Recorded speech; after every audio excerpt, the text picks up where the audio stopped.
Should I avoid this one? Could I fix that one? Which one would I regret buying? I'm chatting about real life house hunting decisions. Listen up to save yourself time, trouble, and your sanity.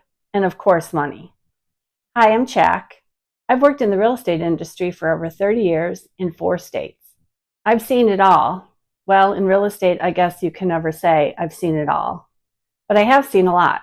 I want to help others have success with real estate. These deal breakers come from my personal experience with buying and selling houses, helping others with real estate transactions, and witnessing other deals gone wrong. Over the past 30 years, I've encountered these real-life scenarios repeatedly in my career. During that time, we've lived in 7 houses in 3 different Midwest states. And in hindsight, we made some poor choices with at least 3 of those 7 homes. And I've seen many clients face similar issues. I'm also going to share my best deal breaker advice towards the end, so make sure you stay tuned. The first deal breaker consideration is the classic real estate principle: location, location, location.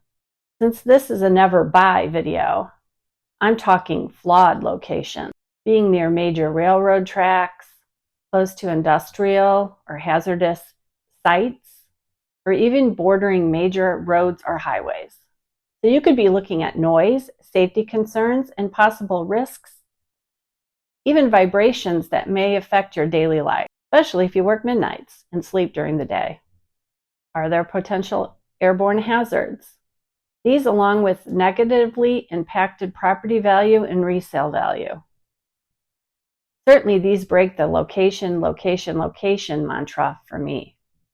Just like you can't change the location, the second deal breaker is a bad layout or a bad add-on done to a house. Have you ever heard the saying, you can put lipstick on a pig, but it's still a pig? Now, I love pigs and all, and you can do all of the cosmetics to make a house a home, but that certainly isn't going to change a bad layout or fix an add-on that makes no sense. An odd number of bedrooms to bathrooms would also fall in this category. Say you've got a 4 or a 5 bedroom to 1 bathroom, and trust me when I say, with the primary bedroom up a steep flight of stairs. Picture that in the middle of the night. Reveal more deal breakers you should consider. I have a free real estate flow chart called Under Contract What's Next. This flow chart provides a clear roadmap showing the basic journey from contract to closing. Click on the link below for your free copy. Maybe deal breaker number 1 and number 2 were obvious, but deal breaker number 3 is really something you need to think about. That would be structural issues. Cracks in the foundation, sagging ceilings, or significant ceiling or wall cracks should be inspected. Get your own inspections. Likewise, if a load-bearing wall was removed, get your own inspections. And ask the seller for the wall removal permits. Any of these concerns could end up to be big money fixes and even safety issues. So unless you are getting a significant discount on the property because of issues found, and you have the funds or the ability to have these issues remedied, don't walk, run. Remember, everything is fine until it's not fine. This 4th deal breaker is a big one for most. Are costly repairs and replacements going to be needed in the near future? Never underestimate the real costs for replacements and repairs. Mechanicals like HVAC, plumbing, and electrical, and roof replacements always cost a lot more than you anticipate. Know what you are getting yourself into by getting inspections. I remember about 20 years ago, our then home needed a new roof, and we were shocked by the cost. Fast forward to about 4 years ago, we replaced a smaller size roof, and that actually cost us about 27% more. Now, if you're licensed and a permitted tradesman and you can do these replacements and repairs, great. And then maybe you're able to consider this deal breaker house. But don't put yourself into a predicament after closing because you can't afford to replace or repair mechanicals in the house. I've got a little personal story I'm going to share now. Shh, don't tell my husband. We decided to shop for our first house, and literally the first house we found was advertised as needing a little work. But the price reflected that, so we thought, okay, we'll go and look at it. It was a seller-hosted open house. And oh my, the things that were going on in this house. There had been a grease fire on the stove, and the smoke, the black smoke, was still on the ceiling in the kitchen. There were multiple window panes broken, and I'm talking broken glass open to the outside of the house. It was so dark in there, probably due to the brown paneling throughout, and there was no overhead lights anywhere. Of course, that might have been a good thing. There was a window air conditioner built into the wall, like literally shoved into the wall. And oh yeah, it didn't work. I'm thinking to myself, we have to get out of here. But the mister says in front of the seller, write her an earnest money check. We'll take it. I looked at him like, don't you want to talk about it? Nope, he said, write her the check.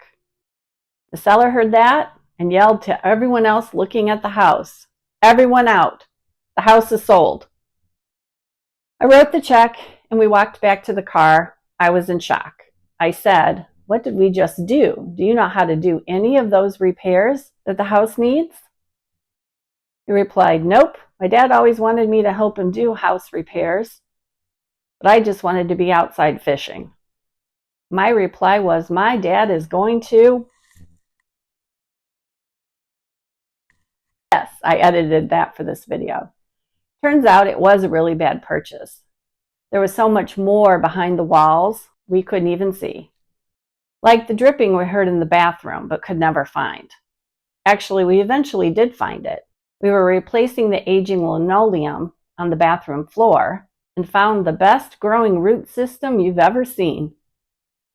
This was on top of the concrete slab, which was just below the linoleum. And it was being fed the greatest water source, a drip behind the wall. No wonder that linoleum floor felt like it was padded underneath. Yep, this is a true story. What we couldn't see brings me to the next deal breaker. Buying a flip. Flipped houses cosmetically look great, right? But what went on that you can't see? Did the flipper use inexperienced or unlicensed contractors? Were permits pulled? Did the investor cut corners to save money? What could be behind the walls that wasn't fixed? Check to make sure that all the necessary permits were pulled. And if you are moving forward with an offer, order inspections. Just because an investor did rehab on a house does not mean everything was replaced and repaired. As I promised, here's my bonus deal breaker advice. Do your buyer due diligence. Let me say it again. Do your buyer due diligence. Always. Ask about the history of the property. Most sellers are required to furnish seller's disclosures.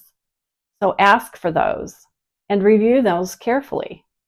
If you've decided to move ahead with an offer, order those inspections. Spending money for inspections is money well spent. Review the inspections thoroughly and don't be afraid to ask questions. This is a big investment and you need to know what you are getting yourself into. I've seen more than enough buyers waiving their due diligence in order to win a deal from a seller. Don't do this. I hope you are finding some value in this video. And if there is something else that you'd like me to answer from my real estate experience, leave a comment below. Also subscribe to my channel so you don't miss my next video. And click on the link below to grab my free Under Contract Now What flowchart. Regret can be significant when purchasing a home. Making a hasty decision or overlooking critical issues can lead to long-term dissatisfaction and remorse. It is essential to thoroughly evaluate all aspects of a property to avoid regret later on. Location, structural integrity, quality of the cosmetics, future repairs and replacements, and even your potential future needs are some of the considerations you need to weigh carefully. I do have other deal breakers that I could share in an upcoming video. Those could include old houses, floodplains, galvanized plumbing, flat roofs, water damage, all great information. This last deal breaker is a personal deal breaker rather than a house deal breaker. And I share this one with you as if you were close family and friends asking for advice. Affording the purchase. I know all too well, it is so easy to fall in love with the property, and even those that stretch your budget. But please trust me, overextending financially can lead to long-term disaster, stress, and big-time regret. Yes, I know you were pre-approved for that purchase price, that loan amount, that monthly payment, but are you comfortable? I mean, really comfortable making that monthly payment each and every month? Have you considered all associated costs with that mortgage payment, including the real estate taxes and the homeowner's insurance? And you know those always go up. And then there are the potential repairs and replacements, maybe even renovations that you want to do. And then you've got the new furnishings that need to go into that house. Now, I'm not here to talk you out of anything. I'm just sharing my real life. Just please have a clear understanding of your financial limits and stick to them. Make sure you can comfortably afford the purchase, and this is going to help you avoid financial strain and enjoy your new home without worry.